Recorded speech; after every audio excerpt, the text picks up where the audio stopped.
Mutton হচ্ছে মাটনের piece. ঝরে ঝরে পড়ছে, ঝরে ঝরে নাকি? এই পাশে দম দেওয়া চলছে, ঘি দেওয়া হচ্ছে।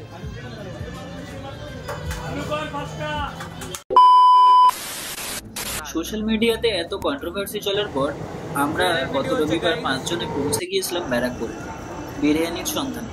তবে এবারে দাদা বৌদি নয়, এবারে সোজা পৌঁছে গিয়েছিলাম সেই কন্ট্রোভার্সিয়াল জায়গা ডিবাপি বিরিয়ানি। হ্যালো, আমরা এখন চলে এসেছি ডিবাপির আউটলেট, ব্যারাকপুর আউটলেটে আমরা এখন চলে এসেছি। আজকে রোববার বলে পুরো প্রচুর ভিড়। এখন টাইম হচ্ছে প্রায় 2টো বাজতে যায়। তো এই অবস্থা কখন খেতে পাবো জানি না, প্রচুর ভিড়। একবার তোমাদের ভিড়টাও দেখাচ্ছি কতটা ভিড় আছে। তো ভেতরে কখন যাব তারপর তোমাদের সাথে পুরোটা দেখাবো, শেয়ার করবো, পুরোটা দেখতে থাকো একদম। তো আমার পেছন দিকে দেখতে পাচ্ছ ডিবাপির ব্যারাকপুর আউটলেট, যেটা ব্যারাকপুর স্টেশন থেকে অনেকটাই দূরে। আমরা টোটো করে আসতে হয়েছে আমাদেরকে। এই হচ্ছে পেছন দিকে ডিবাপির ব্যারাকপুর আউটলেট, যেটা সব থেকে পুরনো আই থিঙ্ক। আমি জানি না, তোমরা যদি জেনে থাকো আমাকে কমেন্ট করে জানিও। তো চলো ভেতরে ঢুকবো, দেখাবো তোমাদেরকে পুরোটা, সমস্তটা। আর বিরিয়ানি হাঁড়িগুলো কাটা বা যদি পারি সেটাও দেখাবো। তো চলো দেখতে থাকো। দেখো আলু ছাড়ানো হচ্ছে এখন। এখানে কত এক ঝুড়ি এখন আলু রাখা আছে, আলু ছাড়াচ্ছে। এই পাশে দম দেওয়া চলছে, দম চলছে বিরিয়ানির। এখানে পরপর হাঁড়ি রাখা আছে, একটা একটা শেষ হবে, একটা একটা যাবে। আর ওই হচ্ছে কিচেন, ওই কিচেনে আরও এখনও সব চলছে। এটা হচ্ছে টেক অ্যাওয়ের কাউন্টার।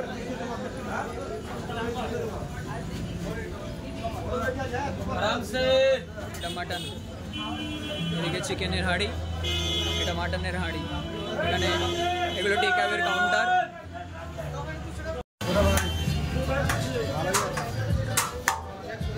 এটা চিকেন আছে না? দেখো ঘি দিয়ে দিল। এটা চিকেনের হাঁড়ি, আর ওইদিকে দেখো ঘি দেওয়া হচ্ছে। এটা কি মাটনের হাঁড়ি দাদা? দেখো ঘি দেওয়া হয়ে গেছে মাটনের হাঁড়িতেও আর চিকেনের হাঁড়িতেও। দেখো ঘিটা দেখো।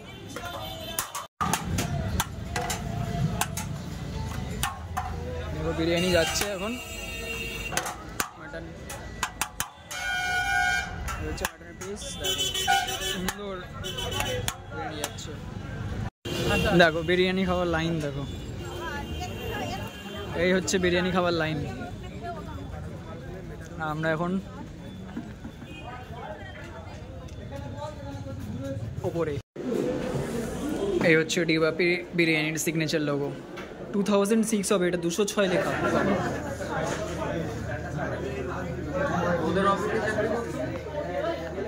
মেনু কার্ডটা তোমরা এখানে পজ করে দেখে নেবে। আমাদের বিরিয়ানি চলে এসেছে। হচ্ছে বিরিয়ানি, পিসটা দেখো। তোল তোল তোল, পরীক্ষা দিয়ে উঠে পিস খানা কি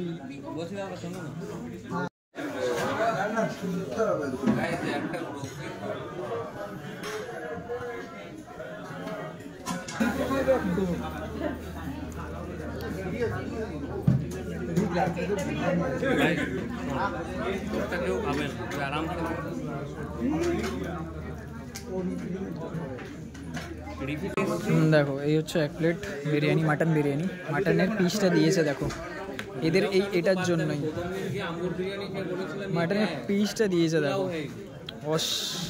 রিবের পিস দিয়েছে, জাস্ট এতটা বড় পিস,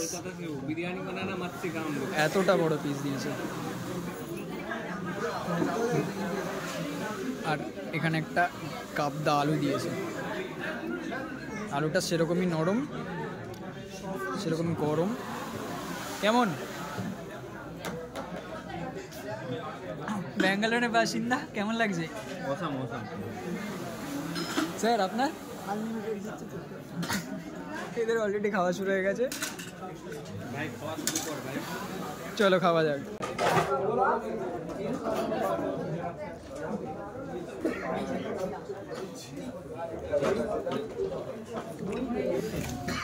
तो वो बोल पे मेहरबान कदरदान। আমাদের ফিশ ফ্রাই এসে গেছে। ফিশ ফ্রাইটা একবার দেখাই। ভাই আমি 1.5 বছর আলু ছাড়া বিরিয়ানি খেয়েছি। ফিশ ফ্রাইটা দেখাই একবার। কোটিংটা খুবই পাতলা। এইখানে একটা দিই, এখানে এই হচ্ছে মাছের ফিলে, হাফ করে দাও। বেশ সুন্দর। গ্লাস দিয়ে আর এটা বিসলারি দিয়ে। বিসলারি রাখবে তো? খাওয়া যাচ্ছে সিরিয়াসলি খুব সুন্দর।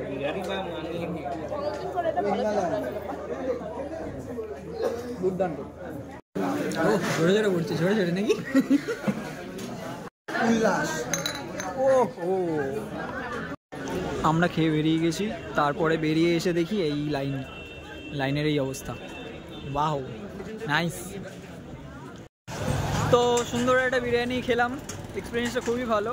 দাদা বৌদির সাথে বলা যাবে না কতটা ভালো বা কতটা খারাপ, তবে এটুকুনি বলবো কম্পারিজনে না আসলেও ফার এনাফ। আর যা আনলিমিটেড রাইস, এই ভুক্কারগুলো আনলিমিটেড রাইস গিলেছে, তাও একবার করে দুবার করে এক একজন। সুন্দর বিরিয়ানিটা, সুন্দর ছিল, অ্যারোমা সুন্দর। ভাই কেমন লাগলো বল? ভালো ফুলে গেছে। কেমন লাগলো বল? Good experience. কেমন লাগলো বল? মাটনটা সফট ছিল বাট অয়েলি ছিল না, চর্বিগুলো ভালো ছিল, ফিশ ফ্রাই তো কোনো কথা হবে না, ফ্রাইটা লাজবাব ছিল।